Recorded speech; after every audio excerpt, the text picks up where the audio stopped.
Mark Cuban was one of the richest sharks on Shark Tank.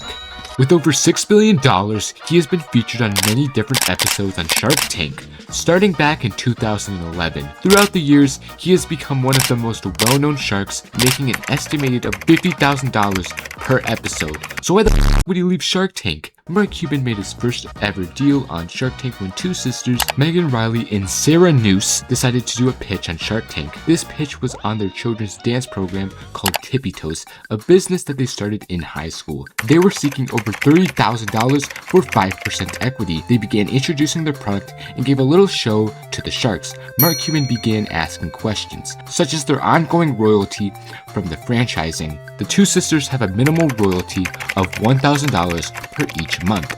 Mark Cuban was already interested. However, he believes that 5% is too small of a percentage for the investors.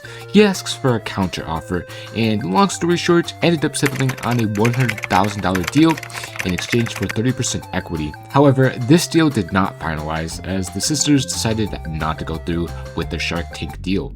The business did not stop and has still managed to generate over $2 million in annual revenue ever since. Mark Cuban was also present during Jamie Stimenoff's pitch, which ended up going terribly wrong on Shark Tank, but saw an unexpected result in the long run. Jamie Stimenoff owns the Doorbot company, a small security device letting users see, hear, and speak to visitors at their door from a smartphone app, even when away from home. This product is basically a modern version of doorbells. As of the making of this pitch, Jamie was selling these doorbells for $199. It cost him $81 to make each product. As he finished introducing this product, Mark Cuban said he liked the product and the overall niche that Jamie has selected, but he just didn't see how this product will progress if he contributes. So he's out. In the end, pretty much all of the sharks dropped out and Jamie got absolutely no deals. Kevin O'Leary tried to make an offer, but Jamie adamantly declined as he believed he would lose money from it. Jamie's product ended up migrating to Staples and is now being sold through online and retail locations. He sold Ring to Amazon for an estimated $1.2 to $1.8 billion and had become richer than some of the sharks, actually making future appearances with Mark Cuban. This wasn't the only successful entrepreneur that Mark Cuban has been present for on Shark Tank, as he also was present during the iconic Scrub Daddy pitch. This was when Aaron Krause decided to pitch his cleaning product, in which he was seeking $100,000 for 10% equity. Cross presents to the sharks and shows them how the product works and proof that it does in fact change texture when it comes in contact with cold or warm water. After Cross finished introducing this product, Mark Cuban was quick to comment on this product. You're doing great things. You're doing it the exact right way. But when I hear QVC, no disrespect to Laurie, when a company's sales are completely dependent on QVC, that's a disaster waiting to happen. I've got 3,000 stores lined up right now.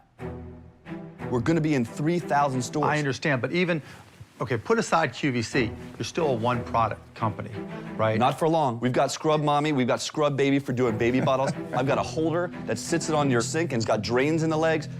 You don't understand who you're dealing with. I am You're right. Oh. I'm not doubting the scrub market. I'm not doubting you are the scrub daddy, but I'm not a scrub pimp.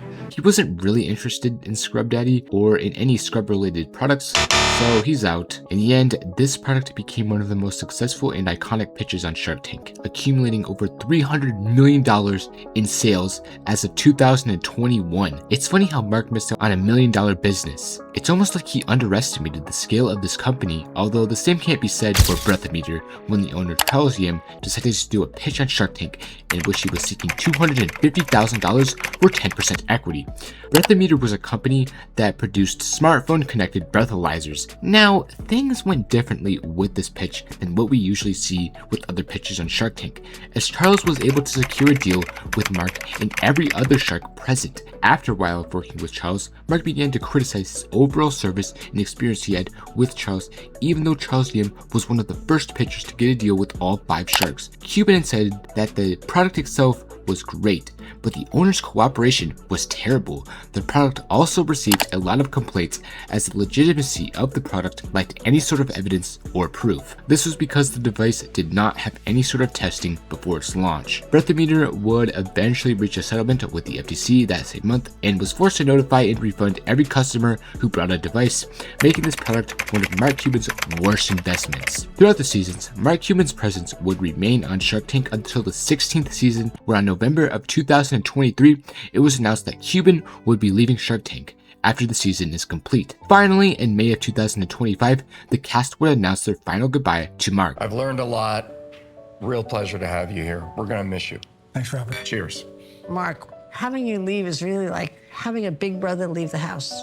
You're a warrior, you're a humanitarian, you're just an all-around great person, and I admire and respect you and love you. He continues to change the world, and I love you, man. I love you too, Dave. I'm so proud what we've all built together. We have become ambassadors of the American dream around the world. So much of it is because of you. Of course. We don't always agree. Nope. We don't, and sometimes you've learned a lot from me. Now the big question remains, why would Mark Cuban leave Shark Tank? Well, Mark has explicitly stated that he would prefer to utilize this spare time that he has to spend more time with his children Alexis, Alyssa, and Jake, both at the time being adolescents and one already being an adult. Over the years, Cuban had invested in 85 companies, with his favorites being Tower Paddleboards, Nuts and More, Prep Expert, and 1031 Productions. It was announced that Daniel Lebetsky would be replacing Cuban on Shark Tank.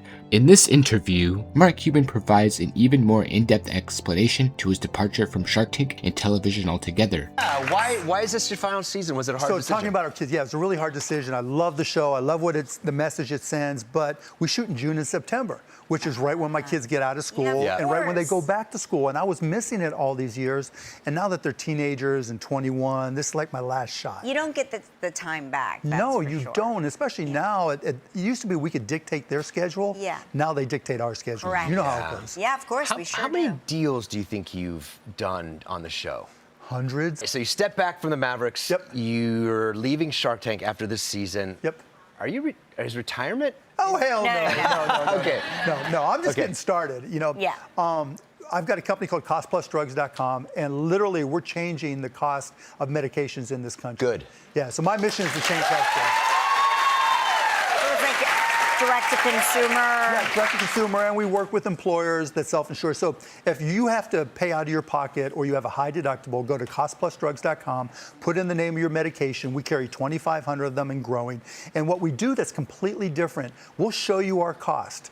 We'll show you that we only mark it up 15%, and we'll show you our shipping and handling. And with that, we've cut the cost of drugs. Like I had a friend who came to me and said, Mark, this drug, droxidopa, is going to cost me $10,000 every 3 months. Wow. I'm like, Landon, let me check into it. $64 a month is what we sell it for. Wow. And that price has gone down. Wow. Good for you. Good for you. Yes, it appears Mark Cuban now has his own drug company. All in all, Mark Cuban has contributed a lot to Shark Tank. Starring into multiple episodes and seasons, he has gained a significant presence online and has accumulated a substantial amount of wealth. And who knows, maybe he'll return again someday.